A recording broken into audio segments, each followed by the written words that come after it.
Olá, pessoas negras. Estamos aqui mais uma vez com mais um episódio do podcast Zumbi. Eu sou José Carlos e vou passar a palavra para o nosso ancião Lázaro Roberto. Eu estou fazendo 67 amanhã. Posso dizer que não, né? Bom dia a todos e a todas, né? Estamos aqui com nosso vereador Silvio Humberto, né? Para mais um podcast, né? E visando, né, que a finalidade desse podcast, né, é, antes de tudo, para dar apoio, né, a essas fotografias, né? Essas 30 mil fotografias que giram em torno do acervo do Zumbi, né? E é um trabalho de 7 fotógrafos, né? Hoje tem Jonas Conceição, tem Lázaro, Aldemar, Raimundo, Jeremias, Lúcio, por aí vai, né? E a gente está no processo de digitalização do acervo, né? E então a gente tem muitas imagens que eu fiz, Jonatas fez, que precisa, né, dessas informações mais profundas, né? Até mesmo para pesquisadores, para pessoas, para legendar as fotos. Então, a gente está fazendo, isso é mais do que necessário, a gente percebe cada dia mais, né, que precisa dessas pessoas que estavam ali naquele momento, estavam mais engajados, porque a gente que fotografa, no caso como fotógrafo, estou mais na rua, né? Embora eu vinha do movimento negro, mas nem tudo, eu estava ali naquelas imensas discussões que tinha dia de semana, dia de horas, para colocar essas pautas nas ruas e tudo mais. Então, é bom saber a história desses militantes, né? Porque em uma fotografia tem muitas informações, né? Que às vezes o próprio fotógrafo não percebe. Então, sendo olhada pela pessoa que construiu aquela história, consegue trazer mais informações para a fotografia, né? E como a gente é um acervo que propõe a trabalhar com memória, então é muito importante essa informação. Então, Silvio, seja bem-vindo, entendeu? Para contribuir, né, com essa história da gente. Então, muito obrigado aí, fico imensamente honrado com o convite de vocês, né? Zezão, Lázaro, que é uma referência dessa memória viva, né? E teve a capacidade naquele momento de fazer muitos dos registros que hoje, né, se eternizam dessa luta negra nessa cidade. Então, para mim, é uma honra, uma satisfação, uma alegria, a chamada felicidade guerreira de estar aqui hoje, né? Conversar com as pessoas, porque à medida que vocês vão encadeando aí as perguntas, vão surgindo reflexões, né, e de momentos que são singulares, ímpares, né, na história dessa cidade, na história da luta negra desse país. E Lázaro sempre com aquele olhar, com aquela acuidade do olhar, né, um fotógrafo desse tamanho, porque ele é alto, né, e em alguns momentos tão invisível e só o clique, né, para registrar aquele momento que eu diria que em muitos desses momentos a gente não tinha a menor preocupação de fazer nenhum tipo de registro fotográfico, nada. Era a dinâmica da luta que hoje, eu até entendo hoje, né, porque hoje vamos fazer um selfie, vamos fazer o registro aqui, mas antes não tinha nem máquina. Então, mas tinha o que você fazia, o que era possível fazer, o que tinha para ser feito, né? E quem estava ali cumprindo também seu papel, que não era, às vezes, muitas das vezes eu acho que não eram nem contratados, não tinha para fazer esse registro das coisas, né, do movimento negro. No meu caso mesmo, eu sempre digo que foi o teatro, o movimento negro, o Blocos Afro, que me deu essa consciência, né, que eu sabia que tinha que registrar. Tanto que eu falava assim, fotografar para o futuro, fotografar para o amanhã. Porque realmente eu estava ali por minha conta própria, né, fazendo esses registros desde as periferias, dos blocos afro, das pautas de movimento negro, principalmente, né, que tinha a necessidade de não parar com esse trabalho, né, de fazer pela minha própria conta, né? Assim, tanto é que eu passei um grande período na invisibilidade, no sentido de não ser chamado para exposição, já com 20 anos de fotografia, e as pessoas não me percebiam, não sei se fosse assim, ligado ao movimento negro e tal, mas para outros viés, as pessoas não sabiam que eu tinha esse acervo, principalmente em 2006, quando o Jonatas sabia, né, muito inteligente, ele sabia que estava construindo uma coisa interessante e me deu, assim, doou 1.600 fotogramas, assim, uma coisinha que eu fazia lá em casa e tal. Eu não quero, não. E aí que eu vi que a história que ele vinha fazendo também é o que eu já vinha fazendo, né? Na mais ele, que foi responsável pelo jornal do MNU. Aí eu digo, pô, essa história tá comigo, né? Principalmente depois que ele faleceu, em 2009. E aí eu me imbuí nessa coisa de buscar essa memória, de preservar essa memória, né? E daí que já estava fazendo, né? Mas aí daí que veio essa necessidade de mostrar, né? E que a escolha foi acontecendo. Então, Silvio, hoje a gente vai bater um papo super leve aqui, porém que tem um peso, né, de uma forma que a gente não pode contabilizar, porque assim, você sabe mais do que eu o quanto a luta por ações afirmativas conseguiu mudar, né, os dados do Brasil. Então você é uma das pessoas que é responsável, né, no Brasil por impulsionar isso, né, essa questão, junto com o coletivo, com todo o movimento negro. E é isso, o nosso papo hoje é sobre ações afirmativas, né, que começa lá atrás, a gente vai pegar esse histórico aí, né, entender o quanto isso vem mudando na realidade direta das pessoas. Mas a gente queria entender um pouco assim sobre a sua vida pessoal, né? Sua origem. A gente sabe que você veio ali do bairro do Garcia e tal. Mas eu gostaria que você contasse um pouco assim sobre seus pais, sua família, até ali você chegar ao que a gente conhece um pouco. Quando nós entramos no movimento, lá no início dos anos 80, nós éramos, assim, até a Ana Célia fala até isso hoje, brincando, os meninos do Garcia. Né? Então eu, Duval, Raimundo, Lázaro, que não é meu irmão, o outro Lázaro Bispo. Né? Então era chamado aí os meninos do Garcia.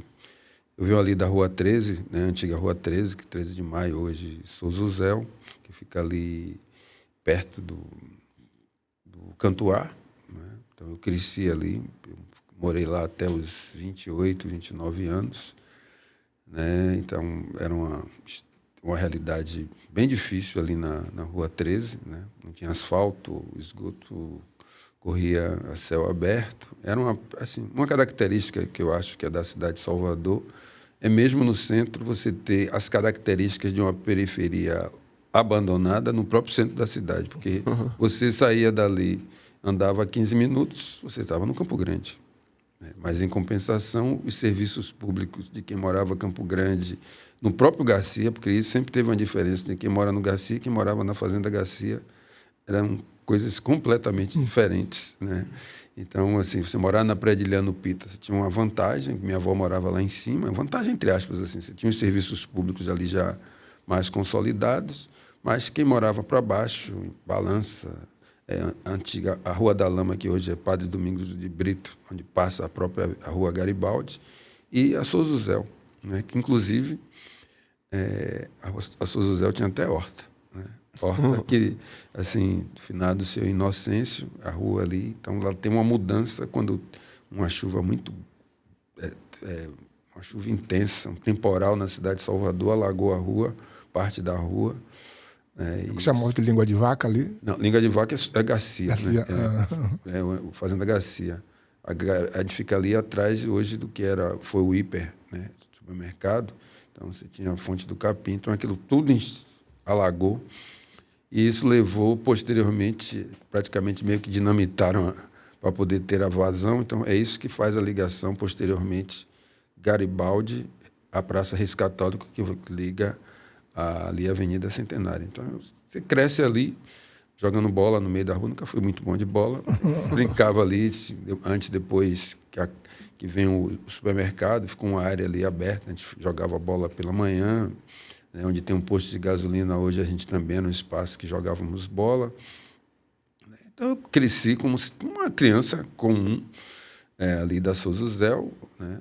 Aprendendo, é uma rua que sempre teve uma questão religiosa forte, porque devido à própria influência do candomblé de Menininha do Cantuá, você tinha ali embaixo várias outras, né, pequenas casas que tinham ligação ou não tinham ligação com o terreiro de Menininha. Mas eu lembro de noite, assim, no final da manhã, acho que no início da manhã, né, no período das águas de Oxalá, as pessoas saírem de Menininha e irem até a fonte lá da finada Dona Anísia. Né? Uhum. Quando eu terminei o Fundamental 1, uma diretora da Escola Sião, que estudava ali no Campo Grande, disse: deixe de dar uma boa roupa a seu filho e dê educação. Né? Então, eu sou alguém que estudou, teve as oportunidades, aproveitei as oportunidades, mas também tive a consciência, né, de que essas oportunidades precisavam ser dadas para outras pessoas, porque eu via isso também dentro de casa, da forma que meus pais também conviviam ali na comunidade, com a vizinhança. Então, lá na minha casa foi um dos primeiros lugares a ter telefone. Né? Quando teve telefone, ele comprou as ações da Telebahia, onde ele recebeu um dinheiro, porque ele era autônomo. Né? Então, ou seja, trabalhava, não era empregado de ninguém. E eu sei muito bem o que era sexta-feira, que ele dizia que era dia da Nossa Senhora da Providência. Então, assim, Acontecia, né? ele tinha que se virar para poder garantir o final de semana, a feira, e é uma pessoa muito comedida. Né? E, de certa forma, nessa casa que meu pai cresceu e morou, né, da família, família com dinheiro e tal, ele dizia que a pessoa, né, que era dona da casa, a matriarca, dizia para ele assim, que quando ele começou jovem, ele gastava muito, né? Então, não tinha despesa nenhuma, ganhava o dinheiro na construção civil, não sei quantas pares de meia, não sei quanto, todo final de semana faziam uma roupa para a festa. Né? E aí ela disse para ele assim: Humberto, lembre-se do dia de amanhã. Ele, dia de amanhã, em um primeiro momento, ele achava que dia de amanhã, se hoje é segunda, é terça, e assim vai. Aí um dia, eu acho que ele acordou, que entendeu que o dia de amanhã não é o dia seguinte. Né? Então, você ter essa visão além do alcance, eu acho que isso foi determinante e fundamental para a estratégia que ele, quando ele casa, ter uma casa, né? Para que não precisasse ficar dependendo de aluguel. Então, seu pai e sua mãe, Silvio, eles são pessoas, né? Seu pai já se foi, sua mãe está aí, de muita compreensão, né? Porque, assim, criaram filhos que todos foram para a universidade, né? Todos tiveram bons empregos no sentido de são cidadãos, né? Nesse sentido. Então, é um aquilombamento, né? Quando um casal de negros se junta assim e constrói uma família. Se você observar, muitas pessoas negras que conseguiram chegar a algum lugar, é muito por conta dessa união familiar, né? Depois você ter um pai, muda muita coisa na sua vida. Eu diria, Zezão, que assim, você ter uma família e você ter essa união faz diferença. Né? Quando a gente não consegue isso na sua família primeira, você tem uma outra família que ou seja, a sua família religiosa, independente da sua denominação religiosa, e aí pensando nas religiões de matriz africana, e o próprio movimento negro, que é essa sua família coletiva, a família que a vida lhe dá. Né? É uma família que nasce com você, que é umbilical, mas tem a família que você vai juntando, vai encontrando as pessoas, são as relações que vocês vão tecendo, que é fundamental. Porque lembrando da saudosa Luísa Bairros, quando ela dizia que não há saídas individuais no enfrentamento ao racismo, as saídas são sempre coletivas. E quando você pensa coletivamente, você se junta, você se aquilomba, né? A gente só vai saber o aquilombamento depois. A gente sabia que naquele momento precisava se fazer alguma coisa. E o que meus pais perceberam naquele momento, e outros também, não é uma coisa específica deles, né? O papel da educação. Né? Então, eles são as pessoas que não tiveram e buscaram dar aos seus. E muitos que não conseguiram fazê-lo naquele momento, porque as dificuldades eram muito grandes. E tem muitas famílias que não encararam a educação como um caminho, porque as urgências, né, são tão prementes, né, porque você está falando de você garantir comida. O que garante comida? Trabalho. Então, assim, meu pai também dizia para os meus amigos, assim, você precisava ter uma profissão, né? Ter uma profissão é o que lhe garante o seu dia de amanhã. Então, o espaço de trabalho dele também foi um espaço, a oficina era um espaço de formação de muitos, né? Tem um amigo que a gente se encontra sempre, lá no Garcia, na mudança do Garcia, a gente se fala no telefone, que é Carlos Aníbal, né, que hoje trabalha no Estado, vem dessa formação, de alguém que era do Garcia, tinha uma família também estruturada, mas esse espaço, que quando pegava os meninos, os jovens, assim, e isso muitas famílias fizeram, seja levando para as oficinas mecânicas, marcenaria, etc. Agora, algo que a gente percebe hoje é assim, quando chega a revolução tecnológica, né, e meu pai também sofreu disso, né, desse enfrentamento, quando chega as máquinas, o computador, primeiro começa com as máquinas eletrônicas, né, e aí a parte mecânica vai ficando cada vez mais restrita. Então isso requer um outro tipo de conhecimento que não dá para você assim simplesmente aprender olhando, né? Você vai ter que ter um estudo, uma formação que não é tão só... Você precisa sentar nos bancos escolares para poder você entender física, química, eletrônica. E aí vem uma perversidade, assim, vou usar essa ilustração da perversidade, mas essa lógica excludente desse sistema, que quando eu vejo hoje inúmeras IFBAs, né, os IFs, né, e agora vamos ter mais um, e eu soube que possivelmente mais um IF, possivelmente vai ser em Cajazeiras, né, conversando com a reitora, né, Luzia, e ela falou que o governo já sinalizou, o governo federal, terão outros IFs. E aí você pensa assim, quanto tempo ficou a Bahia com uma única escola técnica? E num estado que a indústria crescia. Um estado com o polo petroquímico, né? Então, isso tem algo muito... Quando você compara com Minas Gerais, compara com Rio Grande do Sul, você tem algo direcionado, porque na medida que essa massa negra começa a ter acesso, se você amplia o número de vagas da escola técnica, você ia impactar diretamente no bolso, na renda familiar dessas famílias negras. E quando isso não acontece, isso é algo deliberado. Então, quando eu vejo determinados segmentos hoje que são herdeiros desses privilégios brancos, que são herdeiros dessa lógica de exclusão, falando da escola pública, eles esquecem, assim, não querem olhar no retrovisor se a situação da educação que nós encontramos hoje também ela tem origem e tem das escolhas políticas que foram feitas que deixaram essa massa negra de fora, né? Tem as responsabilidades atuais, que tem muito o que se fazer, mas o estrago foi muito grande, né? Nós perdemos muitas oportunidades dentro de um funil para passar poucos. Então, daí a importância estratégica das ações afirmativas. Então, quando eu vejo o que meus pais tiveram condições de fazer naquela época, nos colocando em escolas particulares, eu não fui estudar em escola particular por soberba, né? Porque queria vou usar aqui a expressão, melhorzinho. Porque, naquele momento, né, teve uma época na escola pública que, além de você ter as filas quilométricas para conseguir uma vaga, né, isso lá nos anos 70 e parte dos anos... Sobretudo nos anos 70, porque eu termino minha formação em 79, mas em 77, 78, que eles criou algo aqui chamado Siena. Juntava Central, Severino e me parece que Teixeira de Freitas. Juntava os três porque não tinha vaga suficiente. Era sistema de rodízio. Você estudava um período, outro período você ficava em casa. Aí isso não quebra o ritmo escolar? Com certeza. Então, por que não tinha? Porque eles não fizeram escola.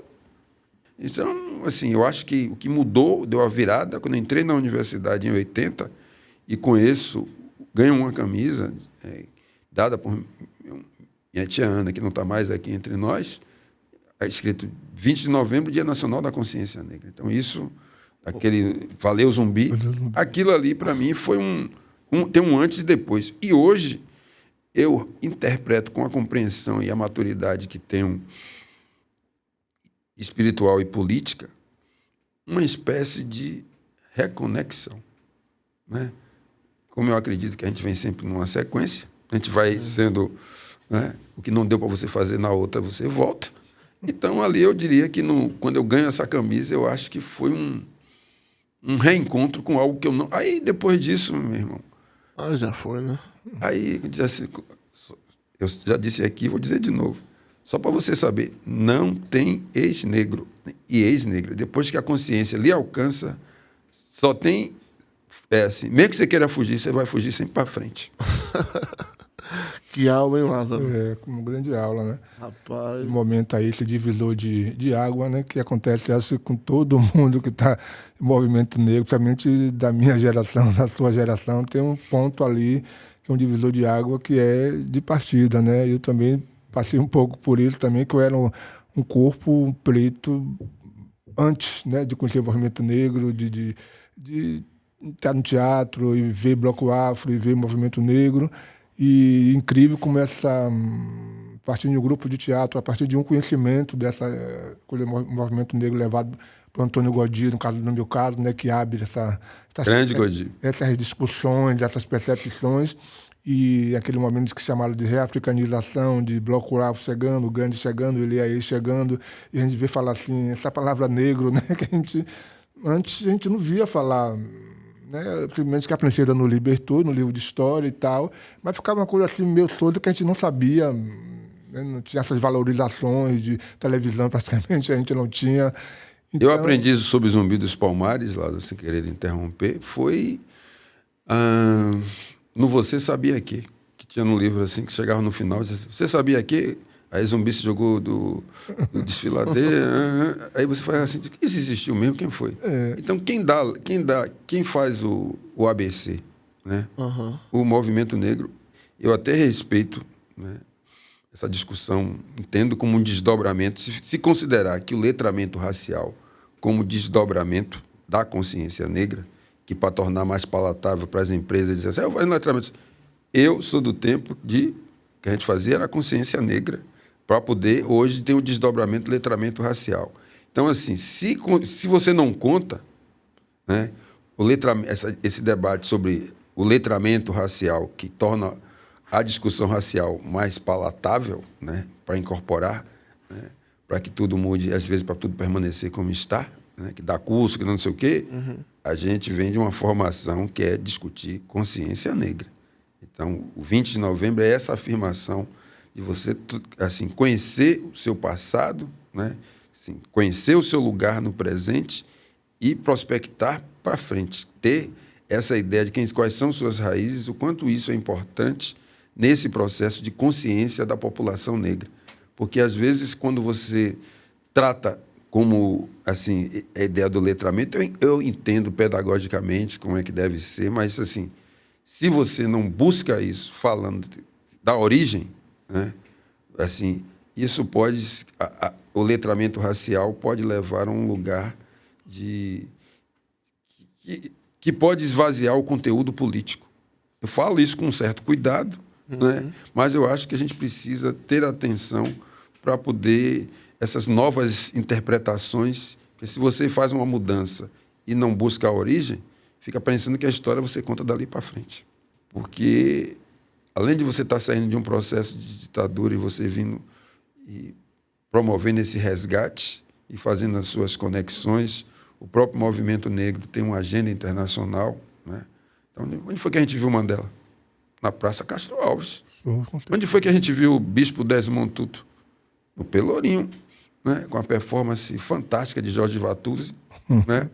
Então, assim, o movimento negro sempre teve uma agenda internacional, né, de luta internacional, porque tinha a ver com o processo de libertação dos países africanos. Então, trazer isso, ver essas conexões e como isso foi importante dentro dos blocos afros, né, esse trabalho de formação cultural e política, de ter a autoestima, embora não uma política tradicional, clássica, né, do que a gente estava acostumado a ver nos partidos políticos, e como também os partidos políticos, assim, nós que aparecíamos como nota de rodapé, você fazer parte de um programa e você e ser candidatos por esses partidos, não sem dificuldades que permanecem até os nossos dias.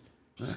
Então, isso é o fruto, que eu diria, dessa história política exitosa, né, do movimento negro brasileiro. E também só para complementar em cima do que você falou, né, que eu acho que esse grande movimento, que muitas vezes a questão política não chegava na periferia, nas pessoas, em termos de consciência, que a gente já não tinha, mas quando surge os blocos afro, né, no caso o Ileaê e o Lafoché também se reconfigura, a quantidade de enxurrada, né, quando das pessoas se identificar, né, e sair criando, né, a enxurrada de blocos afro, a enxurrada de afoxés, que é uma consciência também do mesmo, né, que ajudou, né, da sua forma, que existia aquela discussão da alienação, né, que poderia, mas a gente também às vezes não entendia muito bem aquele momento, e quanto isso ajudou na estética, de buscar as nossas raízes, né, de caminhar também na luta, né, do povo negro, mas por um lado mais da cultura, da resistência, né, Lázaro, foi muito importante. Se a gente pudesse usar simbolizando com o tambor, existe uma revolução do tambor, né? Esse tambor faz essa revolução, né? A gente pode dizer que não é só o tambor, mas sem ele nós não vamos a lugar nenhum. Com certeza. Não é o sol, é o que essa energia promove. Porque se a gente falava de Mandela, aí vem Itamar Tropical e diz: ei, levante a mão, tire o chapéu, liberte Mandela, nosso grande irmão. Isso chegou na ponta, todo mundo cantando. Eu cheguei na colônia penal de Simões Filho, aí eu comentando sobre isso, aí uma pessoa, né, que está lá em situação de privação de liberdade, pegou Batalhas e Conflitos, sou eu, negro bonito, cantando. Então, assim, essa forma difusa, né, que não cabe dentro das caixinhas, chegou. Agora, o que a gente tem que dizer é assim, é a cultura alavanca, né? Ela é fundamental. Nós não vamos, que eu chamo do tambor, assim, sem um tambor nós não iremos. Agora, o tambor só, ele toca, né, ecoa, mas a gente precisa caminhar. A gente precisa dar o contorno político, né, que ele dá a direção. Agora, ele por si só não é ele. A gente tem que juntar as pessoas, né? Entender as nossas diferenças, as diferenças no sentido de que entender o quanto nós somos diversos, porque nós somos seres humanos, gerar uma convergência, gerar um pareamento e dizer: nós precisamos ter o poder, precisamos chegar no poder político real da nossa cidade. Pegando só o aspecto Salvador. Porque do ponto de vista da música, da criatividade, a arte já anunciou o que virá, né? Sem dividir, seremos sempre mais. Isso é ler. Já disse qual é o caminho. Agora a gente precisa ter essa tomada de consciência e dizer: tá bom, você pede hoje, mas no outro dia você vai ter que caminhar, né? Você vai ter que juntar as pessoas, você vai ter que promover esse aquilombamento e, acima de tudo, você precisa acreditar, como diria o Muzenza, no nosso poder de criar um novo universo. Isso está posto, isso chegou. Agora, acreditar e dizer assim: pô, como é que Mandela vem para aqui? Foi até mal, as pessoas não entenderam muito bem, dizer assim: tá bom, as pessoas estão fazendo um alarde com... E é importante, Beyoncé. É um ícone fundamental, importante da música. Mas eu preciso lembrar, com menos recursos, a gente trouxe Mandela.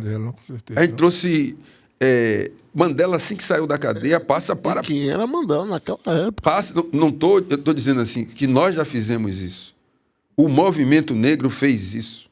Com o seu processo de articulação, trouxe Mandela, assim que saiu da cadeia. Antes, no final dos anos 80, 11 horas da manhã, Pelourinho, né? Então, assim, você tinha esse ambiente que vem dar nessa possibilidade, né, de política, economicamente, se trazer outros ícones. Passar Viola Davis, outro. Eu tive com um cara recente, o ator de Jamaica Abaixo de Zero, Malik, né? Filmão. Filme. Então, assim, essas possibilidades estão postas. O que a gente precisa entender é assim, novamente, esse nosso poder de criar um novo universo está posto. Agora, só tem uma saída aí. Nós temos que ser protagonistas dos nossos sonhos. Já nos ensina a Emicida. Então, para ser protagonista dos nossos sonhos, nós precisamos acreditar nessa nossa possibilidade e entender que nesses enfrentamentos, né, assim, que a substância que a cultura nos deu, tem nos dado, ela é de fundamental importância para o que nós vamos construir para frente, que é chegar no poder político real da nossa cidade.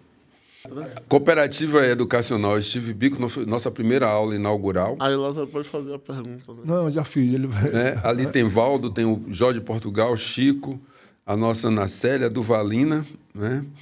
E eu cheio de cabelo ainda, certo? E assim, aí foi uma aula que o professor Domingos, né? Lembra do professor Domingos? Lembro. Lázaro está lembrando assim. Ele começou falando em português e lá no meio começou a sair em Yorubá. E todo mundo parado assim olhando, que foi assim, a nossa primeira aula, né, que foi em 93, ali foi em 93, porque a Steve Biko é de 92 e nós resolvemos fazer essa aula inaugural. Então a Biko é esse exercício do aprender fazendo, nós somos uma continuidade. E eu diria que o poder que as coisas têm quando elas precisam realmente acontecer, né? Então, assim, foram 3 reuniões ali, no máximo, nos jardins da escola da Faculdade de Economia. Na outra, nós já estávamos no DCE da UFBA, né? Começamos com 12 pessoas, daqui a pouco tinha 60, né? E, ao final, pelo menos 50% foram aprovados. Né? Tem um deles, assim, tem gente na área de pedagogia que hoje trabalha no Instituto, que é Cristiane Paula, tem Casumbar, né, que é uma referência hoje no terceiro setor, foi dessa primeira turma. Então você tem um conjunto, tem gente hoje, né, como diria, assim, bicudos e bicudas espalhados em vários lugares. Hoje você tem as famílias, os filhos que passam atraem os pais. Então, assim, é uma energia viva, né? Quando começou, né, não tinha um nome, né? E quando a gente chamou, a energia de Biko veio, né? Porque ele falava de consciência negra em plena África do Sul. Então, o Oceano Atlântico não nos divide, muito pelo contrário, é um processo nosso de aproximação e é algo que eu me orgulho muito no ponto de sentido positivo, né? Do sentido de, não de orgulho da soberba, mas de ser parte dessa energia chamada Instituto Cultural Steve Biko, que surge justamente porque a escola pública da época, os colégios públicos da época, né, não nos preparava para chegar à universidade. Achava que não era um sonho possível terminar. Portanto, que a gente brincava com os estudantes quando terminava o segundo grau, aí o ensino médio, as pessoas diziam assim, não, é porque eu me formei. A gente fazia assim, tá. Por que você está achando que é o final, quando deve ser o início da outra? Você se formou em quê? Então, assim, foi um exercício grande para todos nós envolvidos, professores, professoras, diretores, né? Diretores e diretoras e toda uma equipe, né? E hoje essa energia viva, hoje tem um programa bacana chamado Oguntec, que estimula a juventude para a área da ciência, tecnologia e inovação. Antes nós criamos essa disciplina chamada CCN, Trabalhar Cidadania e Consciência Negra, por isso que eu digo, as pessoas falam do letramento, eu entendo que é uma atualização, mas a gente vem dessa consciência negra e cidadania, né? E como isso tem feito diferença na vida de todo mundo que essa energia alcança.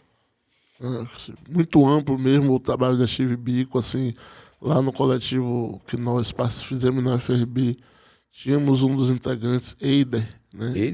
Eider foi da Steve Biko, né? Pessoas que orbitavam também, Liu Nizumbi, enfim, as pessoas que participavam. A gente fez um curso de formação lá na FRB, né, no nosso núcleo, e tinha essa matéria, Cidadania e Consciência Negra, né? A gente aproveitando que já tinha sido feito de bom, de bacana e fazendo. Vamos ver outra foto? Passa aí, Cabas. Eu acho que você quer fazer um comentário daquela foto de você ainda na universidade? Não, essa aí para mim é uma foto muito emblemática, assim, nossa, e Lázaro com seu olhar. Vai passar um momento. Passa daí, Cabas, pra gente fazer outros comentários. Essa daí é de 2003, né? 2004, quando ganhamos, né? E lá na UFBA, que foi um processo importante, né? Foi duro, né, Silvio, lá bater de frente. Ali, diz que a água, quando tem força, ela passa por cima, né? Quando ela não tem, ela vira uma serpente, vai lá, vai cá e termina chegando onde tem que chegar. Eu acho que nós combinamos as duas coisas, né? Para poder, tanto num processo de convencimento das pessoas ali importantes, o professor Naumar, Marrebal, né, e outros que estavam envolvidos, do nosso campo Séries, né, eu e outros, Kleber, né, o pessoal do Senumba, o pessoal do Atitude Quilombola, todo esse conjunto aí, que pautaram, e a gente, assim, eu diria que estávamos preparados e preparadas, né, para fazer o que precisava ser feito. E construímos eu acho que uma intervenção legal que levou a universidade a se repensar, levou a universidade a resolver seu problema de ter o mesmo número de vagas, quase 40 anos, o mesmo número de vagas. E quando passa, seja pelo meio dos BIs, que você vai ampliando para 8 mil e tantas vagas, né, imagine isso 30, 40 anos atrás, se a universidade resolvesse pelo menos colocar alguns cursos noturnos. Quanto o estado da Bahia ganharia com isso? Então, na medida que você não vai, assim, 40, 50 mil pessoas disputando 3 mil e poucas vagas, é muita gente querendo estudar e muito pouca oportunidade. Correto. E isso aí foi uma ocupação, né, Silvio? Ocupação da reitoria pelas cotas que já fazem agora 20 anos, né? Ano passado. Tem até uma outra foto que o Lázaro fez ano passado, né? Passa aí, Cabas, a colorida. Nesse mesmo dia também foi aprovada a intenção a colorida. Das pessoas. Essa aí. Não parece, mas foi feito ano passado, 20 anos depois. Muito... O que eu diria assim, que tem 20 anos, tem mudanças, é evidente. Só que, assim, não tem zona de conforto quando você enfrenta o racismo. E o sexismo, quando eles se juntam, não existe zona de conforto. Nunca é dizer assim, chegamos. Olha, é que nem você olhar o horizonte. Não tem mais aí. Porque se você está disputando poder, então não tem zona de... É uma disputa permanente. E você tem que estar fazendo as leituras necessárias para poder fazer... Eu disse assim, hoje é fundamental a gente aumentar a nossa representatividade política no Congresso Nacional para defender o que eu vou reduzir aqui, as interseccionalidades. Se a gente não tiver lá para falar, ter peso, eles vão colocar, achando que já está bom. Se eu alcançar os 30% de pessoas negras, né, e aí tem que começar, sem cair na armadilha do colorismo, entender bem esses nuances aí, porque você está lidando com o mito da democracia racial. Então, quando você pensa que já alcançou, ele vem e se metamorfoseia em uma outra coisa. Então, e a gente tem que ficar muito olhando para a gente também, para a gente não transformar também a nossa luta em um conjunto de eventos. Né? Eventos, já está dizendo, são eventuais e a gente precisa entender o processo. Como nós também precisamos entender o que significa Salvador, capital afro. Né? Qual é o real significado para nós? O que é que muda em nossas vidas no dia seguinte? Então, a gente não pode cair na armadilha de achar que nós somos uma sucessão de... A nossa luta é feita de eventos. E o que está chegando com essa nomenclatura, né?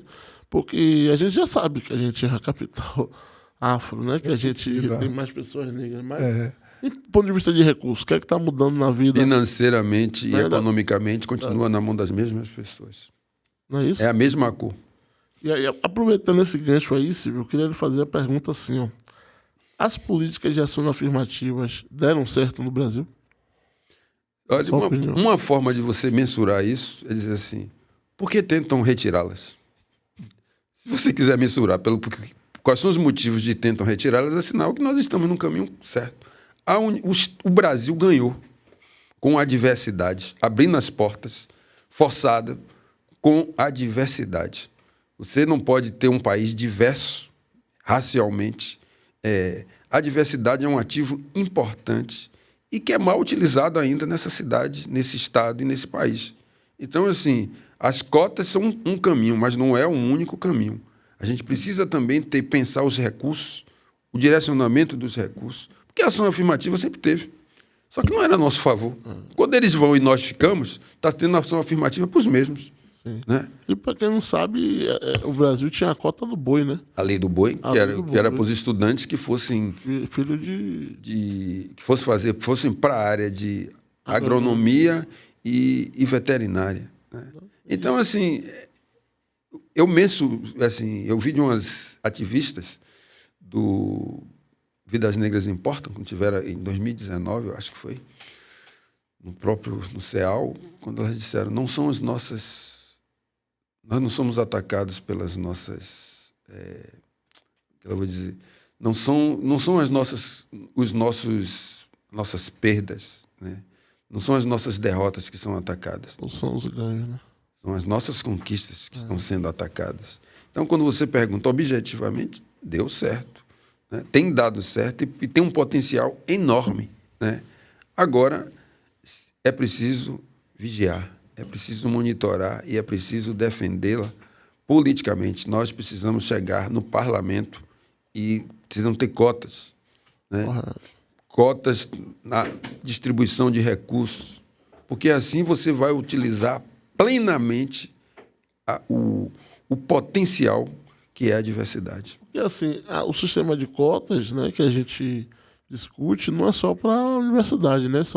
É para o funcionalismo público, né? Inclusive tem até uma foto preto e branco que é de uma luta que a gente travou aqui em Salvador, essa daí eu também fiz parte, de um concurso. Eu não sei se você lembra de um rapaz, acho que era para, eu não lembro direito o cargo, era um cargo. Era a foto preto e branco, vai passando. Essa aí. Essa foi dessa luta aí que tinha uma mulher branca ocupando o cargo que um rapaz negro tinha ganhado, né? Ele tinha vencido o... Esses enfrentamentos, né? É por isso que a gente não pode baixar a guarda. É a ação dos afroconvenientes. Tem aí, esses concursos, assim, tem as bancas de heteroidentificação. É preciso estar atento, acompanhar, né? Ver.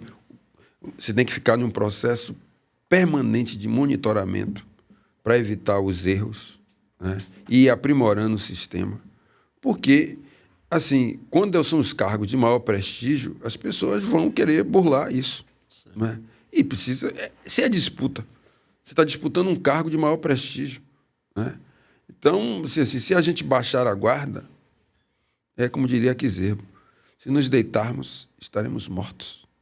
Correto. E Lázaro, quer? Não, é isso mesmo, né?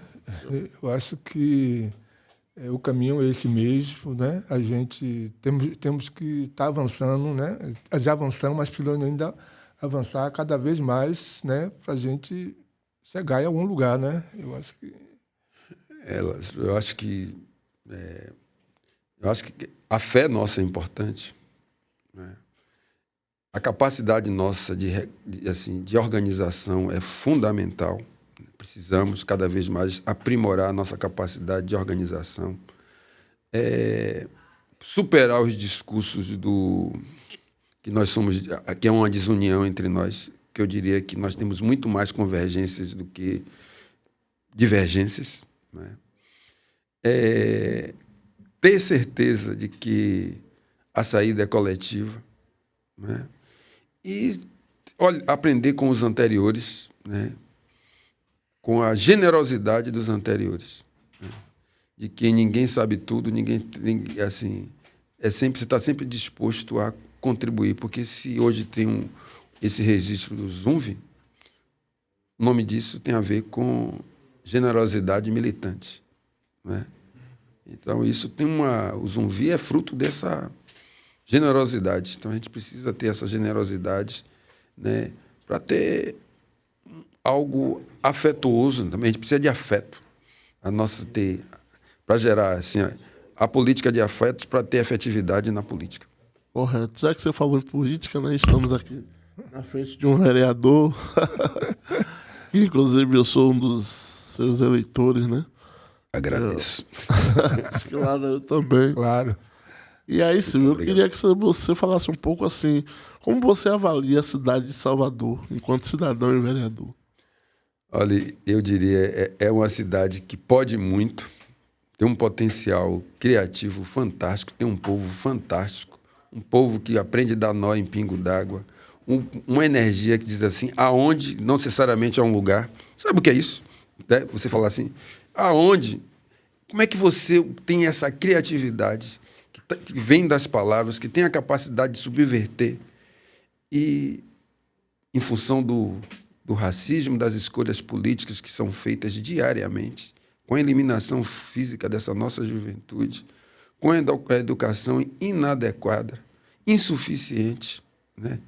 E que também termina não entendendo e termina deixando esses jovens de fora, né? É uma cidade que pode muito, mas que ao final entrega muito pouco.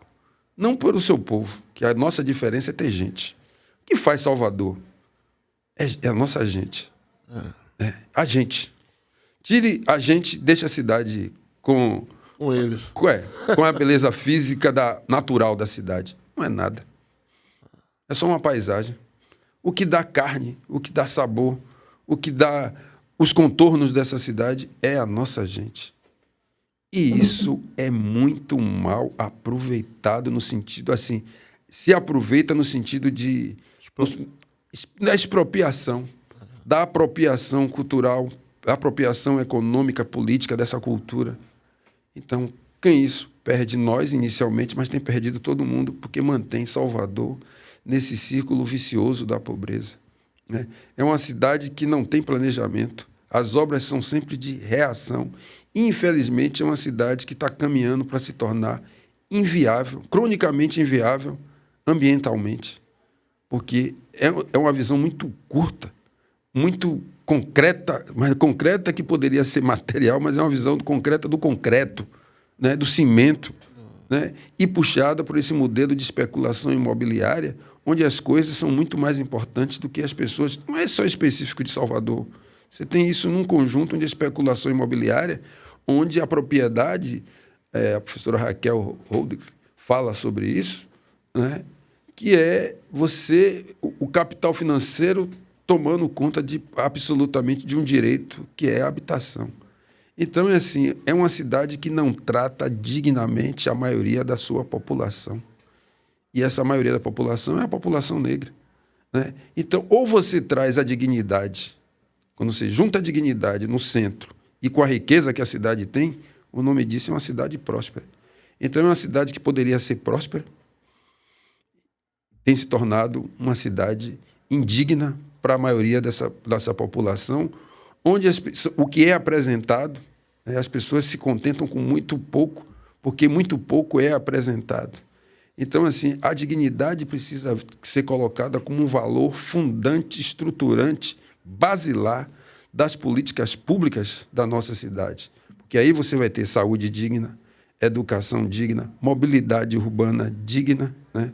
E as pessoas, com toda a sua criatividade, vão fazer dessa cidade, de fato, essa capital afro da diáspora, porque tudo que você pensar para essa energia da diáspora, aqui você pode transformar daqui para o mundo. O que nos levou para o mundo fomos nós mesmos. A capoeira, a dança afro, fomos nós. Aí você pergunta, o capital das pessoas que têm dinheiro aqui, só pensam nelas, só olham para os seus próprios umbigos e são responsáveis direta por esse círculo vicioso da pobreza do que nós vivenciamos. Então, é uma cidade que pode mais, mas entrega muito pouco à sua população. Então, ou nós tomamos eu tive a oportunidade de dizer assim, se nós já somos os pés, nós já somos as mãos, nós reunimos todas as condições para ser a cabeça da nossa cidade, mas não é qualquer cabeça. Ela precisa ser voltada com uma visão onde a dignidade esteja ao alcance de todos. Aí ganha eu, ganha você, ganha João, ganha Maria, ganha de quem está na Barra, ganha quem está na Vitória, ganha quem está nos subúrbios, né? Porque aí eu vou discutir prosperidade. Mas do jeito que nós estamos, nós vamos viver esse eterno círculo vicioso da pobreza. A cidade que poderia ser, aí fica sempre nessa viagem do pretérito, né? Do futuro do pretérito. Nós poderíamos. E assim, para acontecer, você precisa acreditar. Primeiro, nós acreditarmos que nós podemos comandar a nossa cidade. E isso precisa ser para ontem. Aumentou a diversidade da UFBA. Existe uma UFBA antes de 2003, que era um enclave na cidade de Salvador, e a UFBA agora, que ainda tem muito que percorrer. Vai passando aí, Rebeca. Aí Zumbi, aí já... algo que nós não podemos perder, as ruas. Sim, com certeza. Você pode ser doutor, não sei o quê, tudo isso aí que está fazendo. Mas a maior consciência, o maior letramento chama-se as ruas. Se nós perdemos as ruas, nós perderemos tudo. Concordo. Dani Zumbi, 95. Passando aí, Rebeca. Era grande. Lá na Praça da Sé. Tá passando. Tem uma que é com ele, Spike Lee. Essa Grande Spike Lee. Isso é quando ele esteve aqui fazendo um documentário. Tá o filho do Steve Biko. O evento que veio o filho do Steve Biko. Também. Esse daqui de Spike Lee, eu tive a oportunidade de ser entrevistado por ele. O filme não rodou, né? Mas foi uma experiência bacana porque ele também... Os filmes deles foram fundamentais na minha formação política também. Eu gosto muito de cinema e quem me conhece sabe que eu falo uma coisa e depois eu cito um filme, né? Então, por exemplo, um dos filmes dele, Mais e Melhores Blues, eu assisti pelo menos umas 6 vezes. Assisti Faça a Coisa Certa, Filho de Sam, aí Blood, né? O Destacamento Blood. Muitos filmes de Spike Lee. Eu acho que é uma grande referência que, assim, tanto desse cinema negro afro-americano, como também tem essas influências dos jovens cineastas, homens e mulheres, que estão aqui fazendo cinema. E, às vezes, assim, a imagem, a palavra, né, toca... Assim, como é que está essa consciência? Isso tem a ver com as ruas que chegou, assim, alcança a sétima arte e depois também devolve, né? E também a gente precisa, assim, esse cinema negro também, que gera trabalho e renda, tem cineastas, né? Estão aí na luta, homens e mulheres, que eu considero que são, assim, é um campo importante também de consciência. Acho que a cidade de Salvador ela pode ser muito cinematográfica, né? Como é fotográfica. Lázaro, né, Lázaro? Fotografou muita coisa na cidade aí. Eu gostaria de falar daquela articulação que você trouxe, o filho de Steve Biko, lembra que foi um evento, como é que foi? Ali foi nos 15 anos do nosso instituto, né? Nós fizemos uma conversa com o pessoal da Kellogg, aqui, Andrés, Antônio, né? E a gente achava que era uma coisa muito distante, na verdade foi algo muito simples, né? Do ponto de vista do operacional.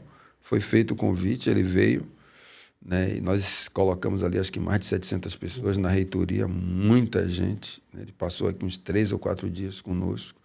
E a relação continua até os nossos dias. Depois ele voltou num outro momento. Legal. Né? Já fui lá na África do Sul, quando eles fizeram o programa Biko 30-30, né? Que era 30 anos de idade, que Biko morreu com 30 anos, e tinha 30 anos da morte de Steve Biko. Então é uma relação que continua. Inclusive, acho que há 2 anos ou 3 anos, 2 anos atrás, uma das turmas do pré-vestibular, que a cada ano nós colocamos um nome, e uma das turmas foi Nicosinati Biko, nos 30 anos do Instituto. Legal, senhor. Parabéns. E aí, Lázaro, vamos se despedir do senhor? Então é isso, né? Não, agradecer, né, por Silvio Me diga adeus não, me diga até breve. ter aceitado esse convite, né, estar aqui contribuindo mais uma vez, né, para o trabalho do Zumbi, né, da documentação, do fortalecimento desse trabalho, né. A gente está aí, não está terminado. Nosso objetivo é juntar acervos, né, desse arquivo que eu criei, né, junto com outros companheiros, né, há 34 anos atrás, que eu não vi arquivo fotográfico, hoje eu não vi arquivo afro fotográfico, para dizer melhor, né, que eu nunca pensei em chegar a isso. Agora mesmo eu tive uma roda de conversa com Walter Firmo, Rita Cliff, Lita e Bauer. Foi muito interessante aqui no Museu de Arte, né? Foi sábado. Como cada um é diferente dentro da fotografia, né? Os caminhos que cada um faz, mesmo sendo negro, fotografando a cidade, e os caminhos que cada um percorre, né? Então, quando eu comecei, eu criei um arquivo como lugar para guardar esse material, né? Porque, como eu falei, eu nunca tive pretensão de ser fotógrafo, como alguns falaram lá. Não, eu quis livro. Não, a fotografia entrou por circunstância, posso dizer, da militância ou da forma de eu querer me expressar, vindo do teatro, do movimento negro, e como essas coisas foram se juntando na minha vida, né? Depois que a gente acaba o teatro, as coisas vão se consolidando, você quer fazer alguma coisa, né? Assim, no grupo de teatro, muitos foram fazer algumas coisas, mas ninguém deixou mais de gostar. Todo mundo gosta de teatro até hoje, alguns falam, mas foi uma mudança de cabeça que ninguém é mais, como é que diz, como era antigamente, né? Mudou a cabeça essa formação que a gente teve. Então, eu tinha que fazer alguma coisa depois que o grupo de teatro acabou da Fazenda Grande, depois que, né, o movimento negro estava ali frequentando, e eu achei que a fotografia seria. E aí, daqui a pouco, uma década de 80, 10 anos, daqui a pouco, a década de 90, e já vai 20 anos, e aí essa coisa. Então ficou nessa coisa do arquivo, né, de guardar, que eu não fazia nada com essas fotografias em termos de exposições e, como eu falei, totalmente invisibilizado. Então eu percebi que eu estava no caminho certo, né? Hoje, que eu percebo essa trajetória, é importante do que eu fiz, mas enquanto eu estava ali, eu estava só fazendo pela vontade de fazer, né? E de guardar. E hoje tem pessoas inspiradas em mim, nessa experiência minha, e estão criando seus arquivos, né? Que não é nenhuma coisa do outro mundo criar um arquivo, né? Você começa dentro da sua casa, no seu terreiro de candomblé, e tem pessoas inspirado nisso, criando seus próprios pequenos arquivos, né? Que é a forma de você preservar sua memória, porque a gente sabe da importância da memória nas nossas vidas, né? Quantas perdas a gente teve por não ter fotos dos avós, por causa de não ter máquina, porque morar numa casa que é úmida, chove, cai tudo, perde. Então, a gente está no outro período hoje, então hoje eu vejo a importância disso, né? E de as pessoas, de servir de exemplo para outras pessoas. Então, é isso que eu fiz com a Bigo, que eu fiz com o Movimento Negro, que eu venho fazendo com tudo que eu faço, e de essas pessoas jovens chegar e ver minhas fotografias e perguntar se Nelson Mandela esteve aqui, né? A gente pensou em Princesa Isabel erguer o Zumbi em praça pública, né? E outras grandes pautas de movimento negro, né? Que está aí registrado por mim, por Jonatas e por outro, que é um tempo ainda curto, mas de uma importância que essa história foi feita por a gente, né? Assim, Humberto, Luísa, Jonathan, Ana Célia, de pessoas que estão aí para falar, né? E de contar a verdadeira história, né? Então, eu acho que esse que é o objetivo do Zumbi para assistir nesse caminho. Eu quero agradecer essa oportunidade dessa conversa aqui entre nós, ficar memorando e pensando e refletindo. Parabenizar vocês, né, pela essa importante iniciativa, né, porque quando o seu depoimento aí mostra assim que serve para outras gerações. Havia uma intencionalidade, mas assim, uma intencionalidade do ponto de vista político de preservar a nossa história, né? E eu acho que isso é que serve de exemplo para outros que estão chegando, né? Porque às vezes as pessoas acham que tudo tem que ser monetizado, né? Acho que nem tudo, nem tanto ao céu, nem tanto à terra, né? E tem horas que você faz umas coisas porque você tem que fazer. E você, por isso que eu acredito muito na reconexão, né? Diz assim, porque tal o que nós observamos lá atrás, assim, poxa, quem é que vai fazer essa memória, né? Então, eu tenho uma máquina, eu vou tirando foto aqui e ali, vou fazendo. E era a sua forma de falar. Né? Era a forma de você falar para o agora e falar para o que virá, para quem estava vindo. Né? Então, eu parabenizo mesmo, eu acho longa vida ao Zumbi, né? Que é essa forma nossa de preservação dessa memória. Né? Marcos Garvey falava que um povo que não tem conhecimento da sua história, né, da sua cultura, né, é como uma árvore que não tem raiz. Então, o Zumbi é essa forma de regar essa grande árvore chamada movimento negro, fincar as raízes e, no momento certo, né, esse reconhecimento em vida, a continuidade, porque você era pequeno, Zezão. Então, agora você virou Zezão, né, e vai estudar história, né, e vem e reforça, porque assim, a outra geração vem e diz assim, meu tio, você já viu isso aqui? Né? E a capacidade está nele, né, de perceber, olhar assim, tá bom, é uma conexão geracional. Nem eu tenho as verdades, né? Nem você tem, mas a gente tem uma possibilidade de... Ele está vendo coisas que a geração dele sinaliza e junta isso é a conexão intergeracional. Né? E é isso que vai fazer o movimento negro seguir. Né? E até a gente entender os limites, que a gente diz assim, hoje eu vou à praia. E vão. Né? Essa ideia dos coletivos que não são mais como nós pensávamos lá atrás, dentro do movimento, 24 horas. Então, assim, é isso que a gente começou, né, falando aqui no início. Uma coisa é quando você não conhece o racismo, que ele lhe aliena.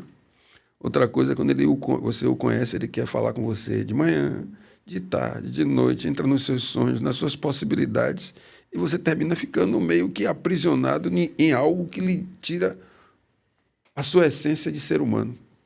Então, ações como essas, nossa forma como a gente se aquilomba hoje, é pensar, acima de tudo, como é que nós vamos para além do racismo e como isso fortalece a nossa afetuosidade, né? Para poder isso a gente dar esse salto civilizatório que esse país precisa.